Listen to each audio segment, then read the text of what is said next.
उसको 2M दर्जा का आकलित किया गया, पूरे विश्व के सामने इसको रखा गया। हमारे भारत में भी इस तरह से उसको प्रोड्यूस किया गया कि हमारे पास जो ज्ञान है 2M दर्जे का है, और अंग्रेजी का ज्ञान जो है बहुत समृद्ध है।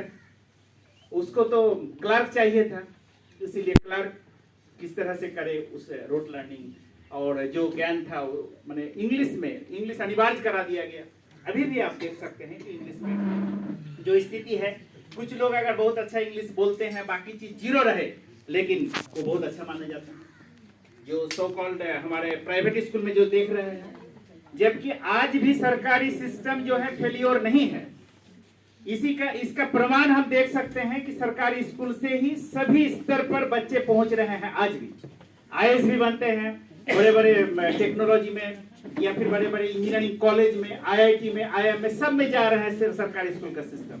यानी आज भी सरकारी स्कूल का सिस्टम फेलियर नहीं हुआ है, यही सच्चाई है। और एक बात ये भी सच्चाई है कि मेरिट जो है किसी बंदिश में बंधा हुआ नहीं है, कहीं भी पनप सकता है, और उसकी जरूरत है आज उसको इनकरेज करने की। अब मैं आता हूं अपना व्यावसायिक शिक्षा से संबंधित जो पाठ्यचर्या का स्वरूप क्या होगा।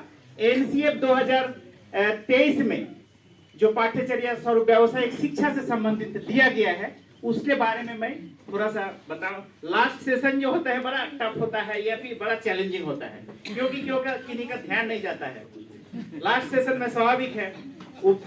एनीवे, हमारे साथ जो अभी सदस्य हैं उसमें अध्यक्ष हैं डॉक्टर अनंत कुमार, जो कि परियोजना निदेशक हैं BCST के, और पटना बिहार से हैं।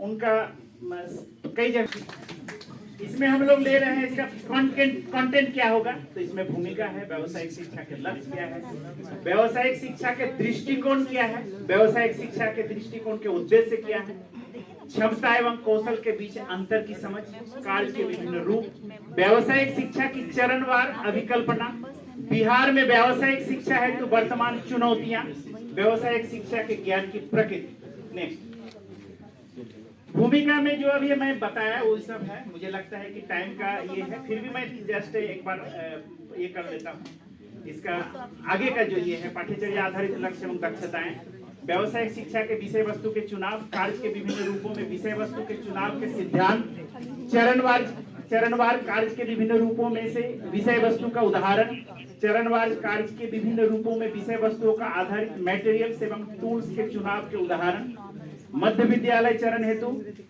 कार्य के विभिन्न रूपों में से विषय वस्तुओं पर आधारित परियोजना कार्य, उच्च विद्यालय चरण हेतु कार्य के विभिन्न रूपों में से विषय वस्तुओं पर आधारित कोर्स डिजाइन, शिक्षण शास्त्र, आकलन, आवश्यक संसाधन।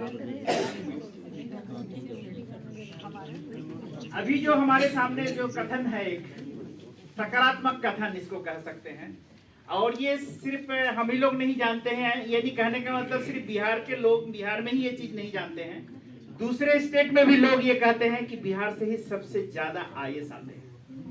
ये सच्चाई है। जो अभी का ये है उसमें भी देखिए, बिहार 7 लोगों में 3 बिहार के ही है। बिहार प्रतिभावान नागरिकों के प्रदेश, परिश्रमियों का प्रदेश, देश के प्रतिष्ठित आईएएस परीक्षा में टॉप 10 में 3 बिहार की। ये सकारात्मक कथन है व्यावसायिक शिक्षा को। Next slide. नकारात्मक कथन है कि मजदूरों की बड़ी आबादी जो है हमारे स्टेट से बाहर जाना पड़ता है, क्योंकि हमारे जो व्यावसायिक शिक्षा से संबंधित या प्रोफेशनल एजुकेशन से संबंधित जो सेटअप है, और उनको व्यावसायिक शिक्षा पाने के बाद उनको इंगेजमेंट से संबंधित जो प्रॉब्लम है। अंग्रेज आने के पहले हमारे यहाँ कुटीर उद्योग बहुत ही स्ट्रांग था, और सोने का चिड़िया सिर्फ इसलिए नहीं कहा जाता था क्योंकि हम उस समय स्किलफुल हम जो हैं, और इसको साजिश समझी नीति के तहत उसको डिस्ट्रॉय किया गया। फिर बाद में होने लगा कि यहाँ का कच्चा माल जाने लगा दूसरे जगह, इंग्लैंड जाने लगा, और वहां से फिर आयातित करने लगे। धीरे धीरे हमारे अर्थव्यवस्था पर बहुत ही बुरा असर पड़ा, लेकिन उस पर आज भी बहुत कुछ हो सकता है क्योंकि हम कॉम्पिटेंट हैं, और इस विश्वास के साथ ही हम आगे के काम करेंगे। व्यावसायिक शिक्षा को किस तरह से सेटअप करना होगा, गांधी जी भी अपने बुनियादी शिक्षा में इस बात को रखे थे। गांधी जी की बुनियादी शिक्षा का यही आधार है कि बच्चों के शारीरिक शक्ति के साथ उनके द्वारा बुद्धिपूर्वक कामेंद्रियों के अनुप्रयोग करने से उनका मानसिक विकास तीव्र गति से संभव है। नेक्स्ट, व्यावसायिक शिक्षा के लक्ष्य। आत्मनिर्भर व्यावसायिक शिक्षा मूल विद्यालय शिक्षा के अन्य पाठ्यक्रमों के साथ एकीकृत रूप से जुड़ेगा एवं इसे अलग करके नहीं देखा जा सकता है। बहुत बड़ा चैलेंज है। व्यावसायिक शिक्षा के दृष्टिकोण के उद्देश्य स्थानीय व्यवसायों के साथ अभिग्रहण के प्रति तैयारी, आकांक्षी व्यवसाय की शिक्षा, बृहद स्तर पर विभिन्न कार्यों से जुड़ाव, कार्य के प्रति आदर का भाव, विद्यार्थियों में विद्यमान व्यावसायिक अनुभवों का आदर, विभिन्न चुनौतियों के बीच सफल क्रियान्वयन। कोई काम जो है छोटा नहीं होता है, इसका भाव इसमें मिलता है। कोई काम छोटा नहीं है, सारे काम अच्छा है। और ये तो डिपेंड करता है हमारे इंटरेस्ट पे। अगर शुरू से ही इस तरह से हम अपॉर्चुनिटी देंगे उनको, व्यावसायिक शिक्षा मेन जो अभी तक हम लोग करते आ रहे हैं कि एक्टिविटी बेस्ड लर्निंग, ये कंप्लीटली एक्टिविटी बेस्ड लर्निंग पे ही आधारित है।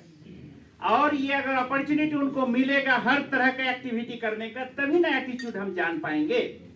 और इसके लिए ही हम ये कह सकते हैं या फिर इस उद्देश्य को लेके हम काम करेंगे कि किस तरह से इसको एश्योर किया जाए। नेक्स्ट, क्षमता एवं कौशल के बीच अंतर की समझ।